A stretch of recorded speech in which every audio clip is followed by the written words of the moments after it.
गौरव कांजी से जानना चाहूंगी कि इस वक्त जो है 5 में से 4 राज्यों में बीजेपी बहुमत से काफी ज्यादा आगे चलते हुए नजर आ रही है, इस पर आप क्या कहेंगे?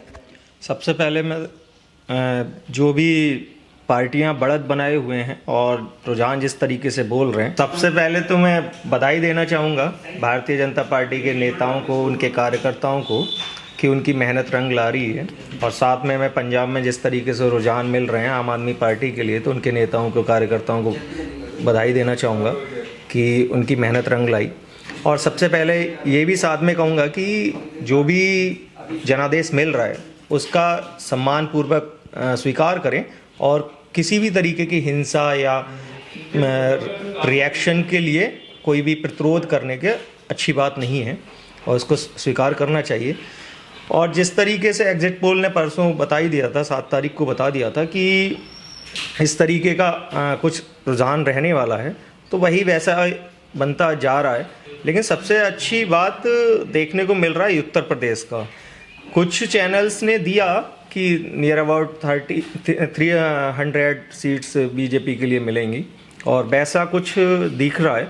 ये सबसे बड़ी बात है भारतीय जनता पार्टी के लिए। इतना कुछ होने के बाद ऐसा नहीं है कि एंटी इनकम्बेंसी नहीं बनी, थोड़ा था, लेकिन उसके बावजूद भी अपने पुराने रिकॉर्ड को मेंटेन रखना, क्योंकि 325 थी पिछली बार, 300 पे लाना, करीब 300 के नियर अबाउट लाना, ये अपने आप में बड़ा अचीवमेंट होगा।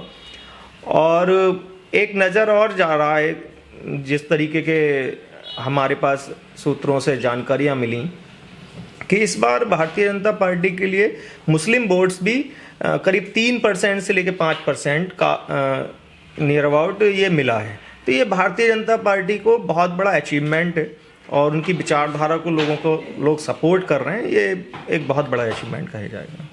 तो ऐसे में एक तरफ देख सकते हैं समाजवादी पार्टी जो कह रही थी कि हम इतनी सीटों पर जो है लेकर आएंगे, लेकिन शुरुआती रुझान में तो वो 100 का आंकड़ा भी जो है काफ़ी मुश्किल से पार कर पाई है। नहीं, ये समाजवादी हर पार्टी कहती है, समाजवादी पार्टी का थोड़ा अलग था कि उन्होंने तो बोल दिया था कि 400 सीट उनकी हो गई, तो ये हो गया एक ओवर कॉन्फिडेंस। कोई भी 403 सीटों की असेंबली में कोई ये कह दे कि 400 सीटें हमारी हैं, 3 सीटें अपोजिशन की, ये हास्यास्पद बात लगती है। ये तो उनको बोलना ही नहीं चाहिए था। जिस तरीके से भाजपा ने बोला कि हम 300 प्लस लाएंगे, तो ये जी कहीं ना कहीं ये जो शुरुआती रुझान है ये सपा के जो ओवर कॉन्फिडेंस को भी बड़ा झटका है। हाँ, ये ओवर कॉन्फिडेंस को झटका है। दूसरी बात ये है कि सपा ने अपने कैंपेनिंग में कुछ ऐसा एक बड़ी लकीर खींचने की कोशिश नहीं की, ना ऐसा कोई क्रिएटिव आइडियाज़ लोगों के बीच में पेश किया ताकि लोग उनकी तरफ अट्रैक्ट होते। वो हमेशा दूसरों के काम को अपना बनाने में या जो तत्कालीन सरकार थी उसकी कामों को नेगलेक्ट करने में लगे रहे। लेकिन उन्होंने कोई भरोसा कायम हो पब्लिक का समाजवादी के ऊपर या अखिलेश यादव के ऊपर, ऐसा कोई उन्होंने कुछ भी बात नहीं की और वही रिजल्ट सामने है। तो गौरव जी एक चीज़ और है, जो फाजिल नगर सीट से स्वामी प्रसाद मौर्य, ओपी राजभर जो अपने आप को किंग मेकर बता रहे थे, अभी शुरुआती रुझान में वो काफ़ी पीछे चल रहे हैं। तो कहीं ना कहीं समाजवादी पार्टी के जो बड़े अपने आप को नेता बताते हैं और किंग मेकर कहने वाले लोग, वो भी अभी शुरुआती रुझान में पीछे चल रहे हैं, इस पर आप क्या कहेंगे? ये देखना चाहिए लोगों के लिए। क्या है कि मौर्य जी जो पहले बसपा में थे, तो बसपा की वजह से जीते, क्योंकि मायावती जी का एक अपना जनाधार है, तो पार्टी का अपना एक जनाधार है, उसकी वजह से स्वामी प्रसाद मौर्य को फ़ायदा मिला। हाँ, हो सकता है उनका एक थोड़ी बहुत छवि हो समाज के बीच में, उनको वो चीज़ उसका फ़ायदा मिला। लेकिन पार्टी का जो कैडर है, उसका जो पार्टी का वोट बैंक होता है किसी भी, वो जो जब तक कैंडिडेट को नहीं मिलता तब तक एक बड़ी जीत में बदलाव नहीं बदलता रिजल्ट। और इसी तरीके से जब भाजपा के साथ आए तो उनको जीत मिली, लेकिन उनको ये अपने आप में कॉन्फिडेंस हो जाना या ओवर कॉन्फिडेंस हो जाना कि मैं किंग पे करूं, वो जनता ने दिखा रही है। क्योंकि ये जो भी वोट मिल रहा है वो सपा का जो अपना वोट है, उसकी वजह से जो इनको भी जो भी वोट है उसमें करीब 60 से 70% वोट जो है सपा का होगा, जो इनको मिल रहा है। अकेले अगर ये निर्दलीय लड़ेंगे तब दूध का दूध पानी का पानी हो जाएगा कि कौन किंग मेकर है कौन नहीं। तो गौरव जी, मैं ये जानना चाहूंगी कि अभी वोट गिनती होते 3 घंटे हो चुके हैं और 3 घंटे में जो निकल कर सामने आ रहा है वो है कि बीजेपी अपनी प्रचंड जीत की तरफ आगे बढ़ती नजर आ रही है। 300 पार करेंगे ये बात कही जा रही थी बार बार, और ये जो है तकरीबन 300 तक पहुंच गई है अभी 3 घंटे में ये रुझान है। तो कहीं ना कहीं ये बताइए कि जो बीएसपी है, कांग्रेस है, साथ ही साथ समाजवादी पार्टी, उनके लिए कितना बड़ा झटका है जो एग्जिट पोल को शुरुआत से नकार रहे थे? नहीं, झटका तो मेरी नज़र में उनके लिए नहीं है क्योंकि उनको मालूम था कि उनकी स्थिति क्या रहने वाली है। वो पब्लिक को दिखाने के लिए या अपने कार्यकर्ताओं का मनोबल बढ़ाने के लिए जरूर बोल रहे थे कि हम सरकार बनाएंगे, लेकिन अंदरूनी हकीकत उनको मालूम थी कि उनकी क्या स्थिति होने वाली है, चाहे वो कांग्रेस हो चाहे बसपा हो। हाँ, समाजवादी पार्टी का जरूर है कि उन्होंने भाजपा को बहुत अच्छी टक्कर दी इलेक्शन के दौरान, बहुत अच्छा फाइट की उन्होंने, लेकिन वही बात मैं फिर से कहूँगा कि वो अपनी बात को अच्छे से कन्वे नहीं कर पाए।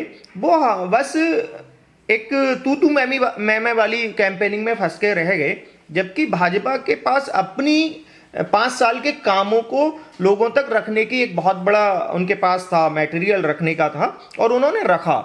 और सबसे बड़ी बात है कि ये जो डबल इंजन की सरकार का जो उन्होंने बात रखी ना, इसका सबसे ज़्यादा फायदा हुआ, और ये रियलिटी जमीन पे है कि लोगों को सरकारी योजनाओं का फायदा मिला और लोग उस तरफ जाते हैं जहां पे उनको वास्तव में मिल रहा होता है। बातों पे वो नहीं जाएंगे, वो ये देख रहे हैं कि ये सरकार है, इसने हमें दिया।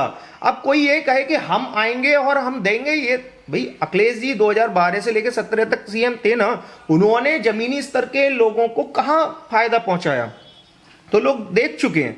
तो इसलिए लोगों ने फिर से रिपीट किया भाजपा के लिए, भाजपा पे भरोसा दिखाया, और इसलिए भाजपा एक बहुत बड़ी मेजॉरिटी में सरकार बनाने जा रही है। ये अच्छा गौरव जी, मैं एक और सवाल जो आपसे पूछना चाहूंगी वो ये है कि एक तरफ जो है बीजेपी प्रचंड जीत की तरफ आगे बढ़ चुकी है, 3 घंटे हो चुके हैं, लगातार जो है बीजेपी में बढ़त देखने के लिए मिल रही है, और वहीं दूसरी तरफ जो है लगातार जो समाजवादी पार्टी का जो देखने के लिए मिला वो ईवीएम रोना था। कल भी जो है ईवीएम को लेकर काफी ज्यादा हाई वोल्टेज ड्रामा देखने के लिए मिला। तो अब आपको क्या लगता है, ये जो ईवीएम का माहौल बनाने की कोशिश की गई, कहीं ना कहीं पता था कि बीजेपी जो है काफी आगे निकल जाएगी और हमें ईवीएम का सहारा लेना पड़ेगा?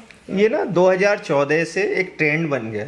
जो भी पार्टी, मतलब मैं देख रहा हूँ कि नॉन बीजेपी पार्टियां जो भी हैं, वो एक ट्रेंड है कि अगर वो हारती हैं तो अपने गलतियों को छुपाने के लिए ठीकरा ईवीएम पे फोड़ देती हैं। चाहे वो राजस्थान का मतलब 2014 के बाद से जितने भी चुनाव रहे हों, ये कांग्रेस का भी है, ये अन्य क्षेत्रीय दलों का भी है, ये बस सपा का भी है। अब आते हैं जो अखिलेश जी ने जिस तरीके से परसों एक प्रेस कॉन्फ्रेंस करके ईवीएम पे सवाल उठाए, तो मैं फिर से वही बातों पे ध्यान आकर्षित करूंगा कि समाजवादी पार्टी के नेताओं ने तो अपने कार्यकर्ताओं को बाकायदा बोल दिया था कि स्ट्रांग रूम के बाहर अपने सेफ्टी रखो, धरना दो, निगाह रखो कि कोई बदलाव ना हो। अब अगर ये बोलते हैं कि ईवीएम में कुछ गड़बड़ कर सकते हैं, तो भाई आपको अपने ही कार्यकर्ताओं पे भरोसा नहीं है क्या? आपके अपने कार्यकर्ता सुरक्षा में लगे हुए हैं कि ईवीएम में कोई गड़बड़ ना कर पाए, तो यानी आपका अपने कार्यकर्ताओं में भरोसा नहीं है। दूसरी बात यह है कि ईवीएम को तो इलेक्शन कमीशन ऑफ इंडिया कई बार बोल चुका है, उन्होंने तो बाकायदा एक मीटिंग रखी, वर्कशॉप रखी कि आप आओ और कोई भी इसमें हैकिंग वगैरह करके दिखाओ, लेकिन कोई नहीं पहुंचा। तो ये सारी बातें तो बंद खत्म हो जानी चाहिए कि ईवीएम पर बिल्कुल सुरक्षित है, कोई इसको हैक नहीं कर सकता, कोई भी इसमें चेंजेस नहीं कर सकता।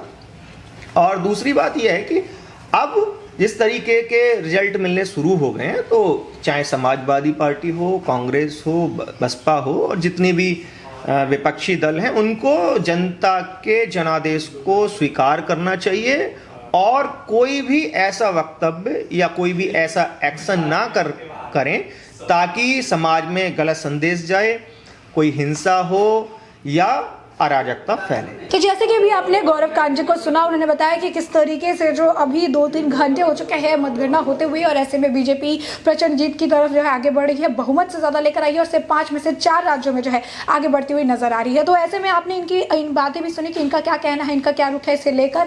अब ऐसे में आपकी भी जो राय हो हमें कमेंट सेक्शन में कमेंट करके ज़रूर बताएं।